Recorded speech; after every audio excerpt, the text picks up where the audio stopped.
नमस्कार, आप देख रहे हैं मौसम तक चैनल पर मौसम पूर्वानुमान का बुलेटिन। मैं हूं देवेंद्र त्रिपाठी और दोस्तों इस वीडियो में बात मैं करूंगा 3 दिनों के मौसम की। आज 23 अप्रैल है। 23, 24 और 25 अप्रैल को देश भर में कितना बदलेगा मौसम का मिजाज, इसी की चर्चा करेंगे। सबसे पहले इंपॉर्टेंट चीज़ ये है कि ये जान लें कि टेम्परेचर क्या बढ़ेगा ग्रेजुअली। तो मैं कहूँगा हाँ, बढ़ेगा और कई राज्यों में कई ज़िले ऐसे होंगे जहाँ पर हीट वेव का प्रकोप बढ़ेगा। आपको बता दूं कि इन 3 दिनों के दौरान जो टेम्परेचर की रेंज रहेगी पंजाब से लेकर बिहार तक और इधर गुजरात और राजस्थान, दिल्ली, हरियाणा, पंजाब और उत्तर प्रदेश, मध्य प्रदेश से लेकर तमिलनाडु तक ज़्यादातर जगहों पर अधिकतम तापमान की रेंज 37 से लेकर 43 और 44 डिग्री सेल्सियस के बीच हो सकती है। और ये निश्चित तौर पर आप जानते हैं कि 40 डिग्री सेल्सियस से ऊपर जब पारा पहुंच जाता है किसी भी रीजन में, मैदानी इलाकों में, तो वो हीट वेव होता है। कोस्टल रीजन में 37 डिग्री सेल्सियस है और पहाड़ी क्षेत्रों में 30 डिग्री सेल्सियस है। तो 30 डिग्री से ऊपर पहुंचेगा पहाड़ों पर तो यहाँ पर भी हीट वेव का प्रकोप डिक्लेयर हो जाएगा। आज की स्थिति देखते हैं। आज 23 अप्रैल के दिन, क्योंकि उत्तर भारत के पर्वतीय क्षेत्रों पर एक डब्ल्यूडी है जो मूव कर रहा है पश्चिम से पूरब की दिशा में, और पूरब की दिशा में जाएगा तो ये नेपाल और तिब्बत, भूटान के रास्ते आगे बढ़ेगा और इसका असर जो है भारत के पूर्वी हिमालयी रीजन अरुणाचल प्रदेश पर दिखाई पड़ेगा। और पहले से ही यहाँ पर नमी का फ्लो लगातार बना हुआ है। लगातार नमी का फ्लो 2-3 वजहों से है। एक तो बंगाल की खाड़ी की नमी भी पहुंच रही है, साथ ही डब्ल्यूडी का भी इम्पैक्ट है। तो ऐसे में यहाँ पर बरसात हो सकती है। और जम्मू कश्मीर, हिमाचल प्रदेश तथा उत्तराखंड, ये जो वेस्टर्न हिमालयन रीजन है, यहाँ पर कुछ इलाके ऐसे होंगे जहाँ पर वर्षा और बर्फबारी हो सकती है। श्रीनगर, गुलमर्ग, काजीगुंड, पहलगाम, जम्मू, कटरा, उधमपुर, लाहौल स्पीति, कुल्लू मनाली, शिमला और इधर मसूरी, नैनीताल, पंतनगर, पिथौरागढ़ और ऊपर के जो रीजन है बद्रीनाथ, केदारनाथ, यमुनोत्री, गंगोत्री, इन तमाम इलाकों में वर्षा और हिमपात की संभावनाएं हैं। गिलगित बाल्तिस्तान, मुजफ्फराबाद और लद्दाख में भी कुछ बूंदें पड़ सकती हैं और कुछ बादल आपको पंजाब में अमृतसर, तरन तारण और साथ ही साथ अंबाला, पंचकुला, चंडीगढ़ और दिल्ली तथा मेरठ, मुरादाबाद, सहारनपुर, रामपुर के बीच पर भी दिखाई दे सकते हैं। लेकिन इन सभी रीजन्स में जो मैदानी इलाके हैं, यहाँ पर आप देखें तो कल भी मैंने आपको बताया था कि यहाँ पर हवा उत्तर की चल रही है। उत्तर की हवा यहाँ प्रयागराज तक चल रही है, पटना और झारखंड में रांची, जमशेदपुर, धनबाद और कोलकाता तक चल रही है, और बहराइच, अयोध्या, गोंडा, बस्ती, किशनगंज तक चल रही है। तो पंजाब से लेकर के हरियाणा, उत्तरी राजस्थान और मध्य प्रदेश के कुछ हिस्से, उत्तर प्रदेश और बिहार, झारखंड, पश्चिम बंगाल के रीजन इंक्लूडिंग दिल्ली, उत्तर प्रदेश, बिहार, यहाँ पर तमाम जगहों पर न्यूनतम तापमान अभी सामान्य से थोड़ा सा नीचे रहेगा, क्योंकि ये हवा आ रही है पहाड़ों से होकर। और न्यूनतम तापमान जो अर्ली मॉर्निंग में सुबह लगभग 5-6 बजे के आसपास रिकॉर्ड किया जाता है, जब एकदम मौसम ठंडा हो चुका है, रात में आउटगोइंग लॉन्ग वेव रेडिएशन वापस जा चुकी है काफ़ी हद तक, यानी जो धरती की गर्मी है वो वापस लौट चुकी होती है। आउटगोइंग OLR जिसे कहते हैं, OLR ये होता क्या है इसको शॉर्टकट में बता दूं। जो दिन में गर्मी पड़ती है, सूरज की किरण यहाँ पर मान लीजिए आ रही है, रात में ये वापस लौटना शुरू हो जाती है। अगर यहाँ पर बादल हैं, यहाँ पर बादल हैं या धुंध है, उमस है, तो ये बहुत धीरे धीरे जाती है और ज़्यादातर यहीं पर स्टोर रहती है। स्टोर रहेगी तो क्या होगा कि रात का जो टेम्परेचर डिक्लाइन होने का ट्रेंड है वो डिक्लाइन नहीं होगा, यानी गिरेगा नहीं, ज़्यादा तेज़ी से नहीं गिरेगा, बल्कि वो धीमे धीमे गिरावट उसमें देखने को मिलेगी। तो दिन की जो गर्मी है उसी के आसपास गर्मी रात में भी बनी रहेगी।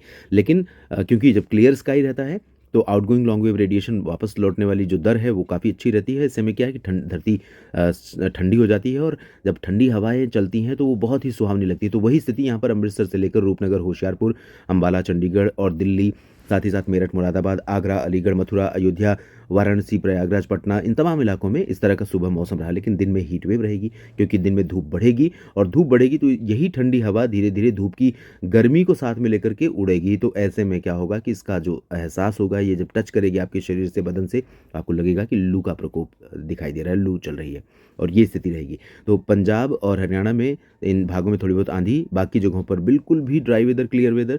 राजस्थान शेष भागों में और गुजरात, मध्य प्रदेश के उत्तरी क्षेत्रों में, उत्तर प्रदेश के अधिकांश भाग, बिहार और झारखंड, पश्चिम बंगाल में अधिकांश हिस्से जहां पर ड्राई वेदर। लेकिन दक्षिणी झारखंड, दक्षिणी पश्चिम बंगाल के कुछ हिस्से, छत्तीसगढ़, ओडिशा और पूर्वी मध्य प्रदेश तथा महाराष्ट्र के विदर्भ, मराठवाड़ा और आसपास के इलाकों में कुछ स्थानों पर आज वर्षा होने की संभावना है। यहाँ पर क्लाउडिंग थोड़ा सा बढ़ सकती है, और ये क्लाउडिंग यही नहीं रहेगी, और हवा जो यहाँ चल रही है इसके ऊपर से इसको पार करते हुए कुछ बादल किशनगंज, पूर्णिया, अररिया, खगड़िया, शेखपुरा, लखीसराय, नालंदा, यहाँ तक कि बक्सर और कैमूर, गया तक पहुँचेंगे। और दक्षिणी उत्तर प्रदेश में सोनभद्र, मिर्ज़ापुर में भी बादल पहुँचेंगे, लेकिन यहाँ नहीं होगी बारिश। बिहार के दक्षिणी भागों में कहीं पर आंधी चल सकती है और थोड़ी बहुत बूंदाबांदी हो सकती है। पूर्वोत्तर भारत में ठीक ठाक बारिश होने की संभावना अरुणाचल प्रदेश में लग रही है, और असम के पूर्वी हिस्सों में तथा नागालैंड में कहीं कहीं पर बारिश की संभावना। बाकी पूर्वोत्तर भारत के दक्षिणी हिस्सों में ड्राई वेदर रहेगा। और नीचे के रीजन में देखें तो यहाँ पर तमिलनाडु के जो केरल से सटे हुए रीजन है यहाँ पर बादल हो सकते हैं और पंबन से लेकर कन्याकुमारी के बीच बादल हो सकते हैं। बाकी और आंतरिक कर्नाटक के कुछ हिस्सों में और केरल में कुछ हिस्सों में बारिश होने की संभावना है। और अब बात करते हैं 24 अप्रैल की। दोस्तों 24 अप्रैल को देश के ज़्यादातर भागों में गर्मी का प्रकोप बढ़ने वाला है। पूर्वोत्तर भारत में बारिश जारी रहेगी। पूर्वोत्तर भारत भारत का वो क्षेत्र है जहां पर मानसून सीजन से लेकर pre monsoon, post monsoon, winter season, सभी सीजन में यहाँ पर जमकर बरसात होती है। ये सबसे अधिक वर्षा वाला क्षेत्र है। और इसके यहाँ पर ज़्यादातर समय आपको मैं बताऊं कि पिछले काफ़ी दिनों से बरसात तो हो रही है, लेकिन इसके बावजूद ये बिलो नॉर्मल है, सामान्य से कम वर्षा हो रही है। तो यहाँ पर ठीक ठाक बारिश होती रहेगी। पहाड़ों पर कश्मीर से गिलगित बाल्टिस्तान, मुजफ्फराबाद, लद्दाख और हिमाचल उत्तराखंड के ऊंचे इलाकों में कहीं कहीं पर लाइट रेन हो सकती है या स्नोफॉल की संभावना बन सकती है, लेकिन प्रोबेबिलिटी बहुत कम रहेगी क्योंकि क्लाउड की स्ट्रेंथ यानी बादलों की जो क्षमता है वो बहुत कम हो गई है। पंजाब, हरियाणा, दिल्ली, राजस्थान, उत्तर प्रदेश, बिहार, झारखंड, पश्चिम बंगाल और इधर छत्तीसगढ़, उड़ीसा के उत्तरी क्षेत्र, उत्तर पूर्वी मध्य प्रदेश, इन तमाम जगहों पर, ये आप रीजन देखिए, पूर्वी राजस्थान समेत ग्वालियर और मुरैना समेत सागर और आसपास के इलाकों में, हालांकि यहाँ पर मिक्सिंग है हवा की थोड़ी सी, लेकिन फिर भी सीधी सिंगरौली और उड़ीसा के तमाम इलाकों तक, उत्तरी क्षेत्रों तक, इन भागों में उत्तर पश्चिमी शुष्क और ठंडी हवाओं का असर यहाँ पर कल के मौसम को भी सुबह के समय ठंडा बनाए रखेगा। दिन में ज़रूर गर्मी बढ़ेगी, हीट वेव का प्रकोप बढ़ेगा, राजस्थान में भी बढ़ेगा। और यहाँ पर वाराणसी से लेकर प्रयागराज के बीच में, और हवा की रफ्तार बहुत मध्यम रहेगी, तो दिन में गर्मी काफ़ी तेज़ी से बढ़ेगी और सडनली 41-42 डिग्री सेल्सियस तापमान कानपुर, झांसी से लेकर अयोध्या, जौनपुर और इधर बिहार के कुछ हिस्सों से लेकर झारखंड, पश्चिम बंगाल, तमाम इलाकों में यहाँ पर पहुँच सकता है और हीट वेव का प्रकोप बढ़ सकता है। ओडिशा में छिटपुट, छत्तीसगढ़ में कहीं कहीं पर, महाराष्ट्र में विदर्भ, मध्य महाराष्ट्र और मराठवाड़ा, कोंकण, गोवा में कुछ स्थानों पर, उत्तर पूर्वी गुजरात में और पश्चिमी मध्य प्रदेश में बैतूल और आसपास के इलाकों में कहीं कहीं पर बूंदाबांदी की संभावना बन सकती है। थोड़ी सी नमी का फ्लो यहाँ पर डाइवर्ट हो रहा है और आने वाले समय में और बारिश बढ़ेगी। आप देखेंगे 25 अप्रैल को थोड़ा बारिश यहाँ पर मध्य भारत में बढ़ रही है। फिलहाल यहाँ पर केरल और तटीय कर्नाटक के कुछ हिस्सों में थोड़ी बहुत वर्षा संभावित है। आंध्र प्रदेश की रायलसीमा और तेलंगाना में ड्राई वेदर बना रहेगा। और अब बात करते हैं 25 अप्रैल के मौसम।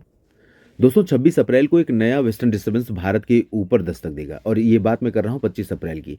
तो जब 25 अप्रैल को यहाँ पर 26 अप्रैल को पहुँचेगा, उससे पहले ही इसका इम्पैक्ट आप देखें, फ्रेश बादलों का झुंड यहाँ पर गिलगित बाल्टिस्तान, मुजफ्फराबाद और जम्मू कश्मीर में पहुँच जाएगा। तो यहाँ पर एक्टिविटी नए तरीके से शुरू हो जाएगी।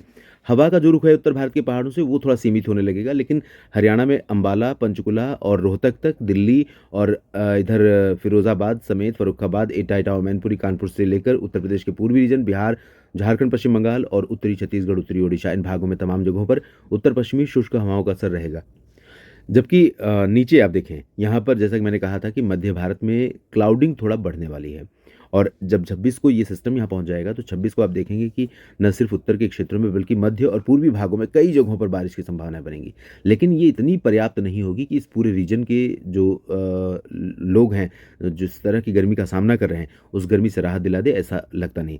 फिलहाल 25 अप्रैल को राजस्थान में कुछ जगहों पर बारिश की संभावना बन सकती है और मध्य प्रदेश के पश्चिमी भागों में, जहां पर लंबे समय से शुष्क मौसम बना हुआ है, इंदौर, उज्जैन, देवास, धार, खरगोन, खंडवा, बुरहानपुर, अलीराजपुर, मुरैना, भिंड, दतिया, सागर, भोपाल, सीहोर, शाजापुर और आसपास के इलाके, बैतूल तक, और इधर पूर्वी गुजरात का जो रीजन है, महसाना, पाटन, साबरकांठा, बनासकांठा और अरवली, महिसागर, मोडासा, साथ ही साथ अहमदाबाद, वडोदरा, गांधीनगर, सूरत, वलसाड़, नवसारी, मुंबई, नंदुरबार, धुले, नासिक, जलगांव और आसपास के इलाकों में और नागपुर में तथा आसपास के भागों में कुछ स्थानों पर बारिश हो सकती है। छत्तीसगढ़ और ओडिशा के भागों में बारिश की गतिविधियां धीरे धीरे कम हो रही हैं अभी, लेकिन आप देखेंगे कि 26 अप्रैल से यहाँ पर भी बारिश बढ़ जाएगी इन दोनों राज्यों में।